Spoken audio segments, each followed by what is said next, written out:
Hello student, physics class में आपका स्वागत है। आइए आज हम लोग पढ़ते हैं फिजिक्स का पाठ 2, प्रकाश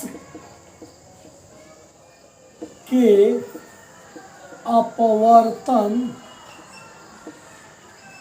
के आगे का भाग। ठीक है, यानी पाठ 2 में पढ़ना है प्रकाश के अपवर्तन। हमने आपको बताया है, प्रकाश के अपवर्तन के नियम भी बताए हैं।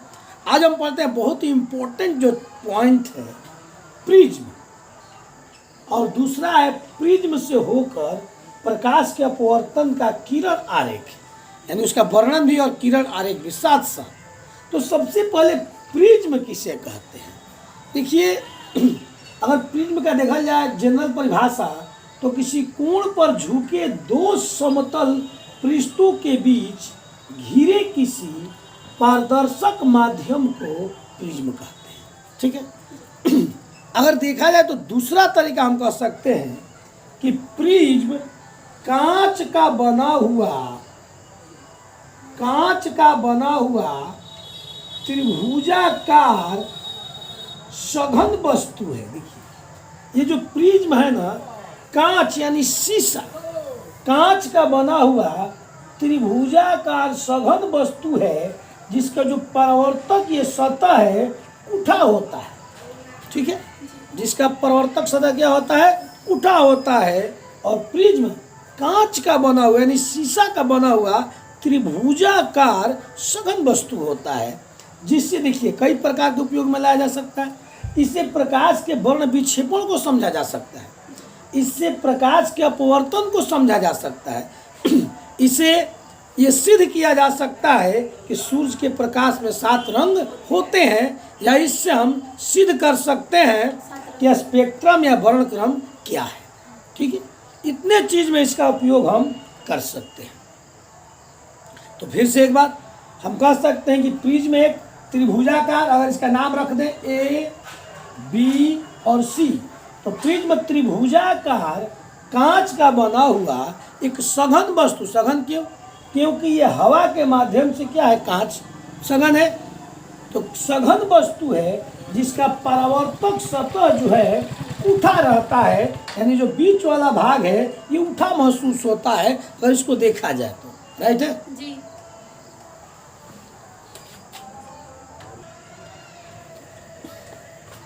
देखिए, दोनों में से जो परिभाषा आपको आसान लगे ना, आप लिख सकते हैं और बढ़िया मार्क्स आपको आएगा। एक तो परिभाषा लिखे हैं कि किसी कोण पर झुके दो समतल पृष्ठों के बीच घिरे किसी पारदर्शक माध्यम। देखिए, ये भी देख सकते हैं आप, अगर इसको हम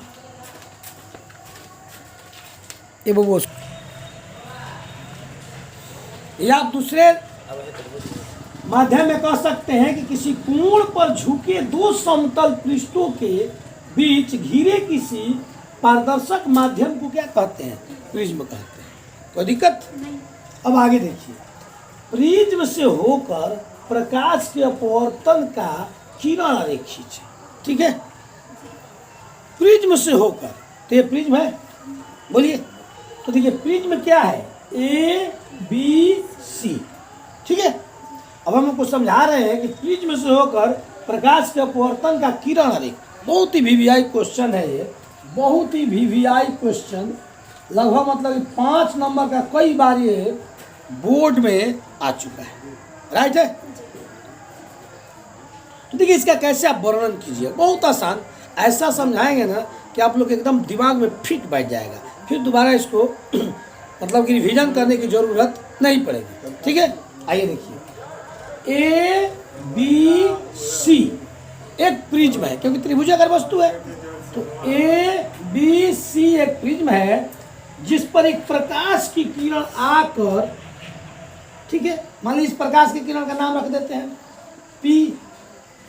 ठीक है, हम कह सकते हैं कि ए, बी, सी एक प्रिज्म है जिस पर प्रकाश की किरण पी आकर के ए, बी सतह के डी बिंदु पर आपतित होती है। देखिए, डी बिंदु है। फिर से एक बार, प्रिज्म से होकर प्रकाश के अपवर्तन का किरण आरेख, या हम कह सकते हैं दूसरे लफ्जों में कि प्रिज्म से होकर प्रकाश के अपवर्तन का वर्णन करें, ये भी हो सकता है। ठीक है ना।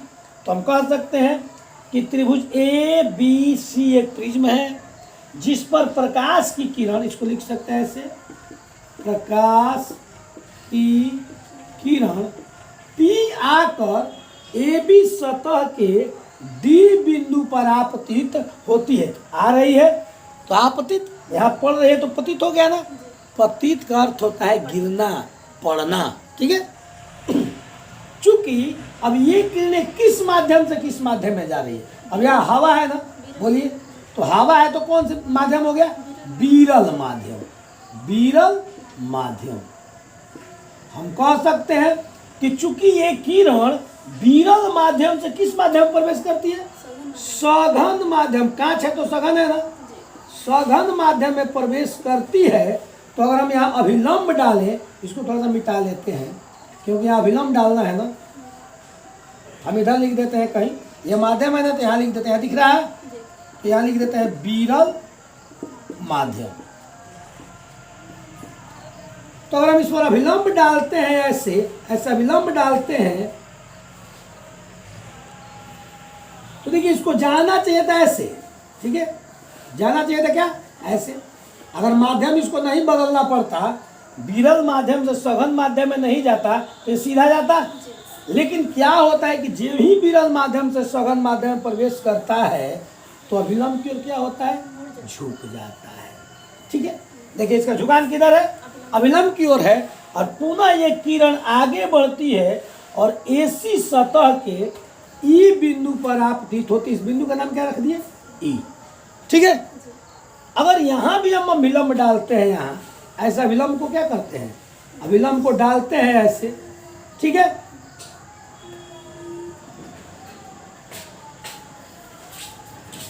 अभिलंब को हम डालते हैं तो यहाँ क्या देखते हैं कि जो ही अब यहाँ प्रकाश की किरण सघन माध्यम से किस माध्यम में, विरल माध्यम में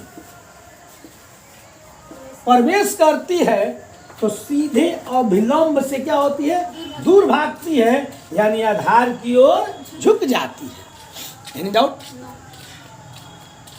तो देखिए अब इधर से अगर हम देखें, इधर से इसको तो जाना चाहिए था कैसे, देखिए तो ऐसे जाना चाहिए था, बोलिए। तो हम कह सकते हैं देखिए ये आ रही है तो आपतित है, ये आपतित किरण है, बोलिए आपतित किरण ऐसे, और ये क्या है, निर्गत किरण है, ऐसे निकलनी निर्गत किरण। तो आपतित किरण और ये निर्गत किरण के बीच जो कोण ये प्राप्त हो रहा है, इस कोण को कहते हैं क्या, निर्गत कोण या विचलन कोण। हम सीधे कहेंगे विचलन, कोई दिक्कत। अब इस तरह हम प्रकाश के अपवर्तन को समझ सकते हैं, ठीक है। फिर एक बात,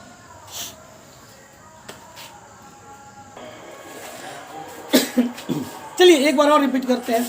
देखिए प्रश्न दो प्रकार से आएगा, प्रिज्म से होकर प्रकाश के अपवर्तन को समझाएं, या फिर कह सकते हैं प्रिज्म से होकर प्रकाश के अपवर्तन का किरण आरेख खींचो। दोनों है। देखिए जैसे आप इसको वर्णन कीजिएगा ना, वैसे वैसे फिगर क्या हो जाएगा, तैयार हो जाएगा अपने। देखिए कैसे, हमने बताया कि ए बी सी एक प्रिज्म है, दिखा जाएगा। अब आप बोल सकते हैं कि जिसका आधार क्या है, बी सी है, ये भी कह सकती हैं आप इसमें, ठीक है ना, कि ए बी सी एक प्रिज्म है और इसका आधार क्या है, बी सी आधार है ना। आप कह सकते हैं ए बी सी एक क्या है, प्रिज्म है, ठीक है, जिसका आधार क्या है, बी सी। एक प्रकाश की किरण पी आकर के ए बी सतह के डी बिंदु पर आपतित होती है। चूंकि ये किरण है, यहाँ क्या है, हवा है, विरल है। चूंकि ये किरणें विरल माध्यम से कहाँ प्रवेश करती है, सघन माध्यम में। कांच कैसा माध्यम है, सघन माध्यम है।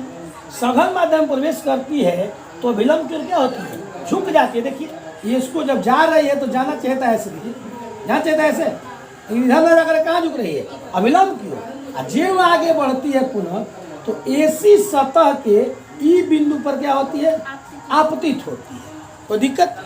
अब देखिए चूंकि ये किरणें अब सघन माध्यम से कहाँ प्रवेश करती है, विरल माध्यम से। तो देखिए अगर इस पर अभिलंब ऐसे हम डालते हैं, ऐसे अभिलंब डालते हैं, तो देखिए क्या हो रहा है, देखिए ये अभिलंब है, ये तो छोड़ दिए। तो अभिलंब से क्या हो रही है, दूर भाग रही है। अभिलंब से क्या हो रही है, दूर भाग रही है, यानी आधार की ओर झुक जा रही है।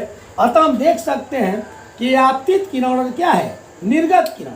तो ये आपतित किरण को अगर आप आगे बढ़ाते हैं, ऐसे आगे बढ़ाते हैं और निर्गत किरण को आगे बढ़ाते हैं ऐसे, तो यहाँ एक कोण प्राप्त हो रहा है। इस कोण को क्या कहते हैं, विचलन कोण। और इस पूरी प्रक्रिया को कहते हैं प्रकाश, प्रिज्म से होकर प्रकाश के अपवर्तन। क्या कहते हैं, कोई दिक्कत है? तो आज इतना ही ब्रेक लेते हैं, मिलते हैं नेक्स्ट क्लास में। धन्यवाद।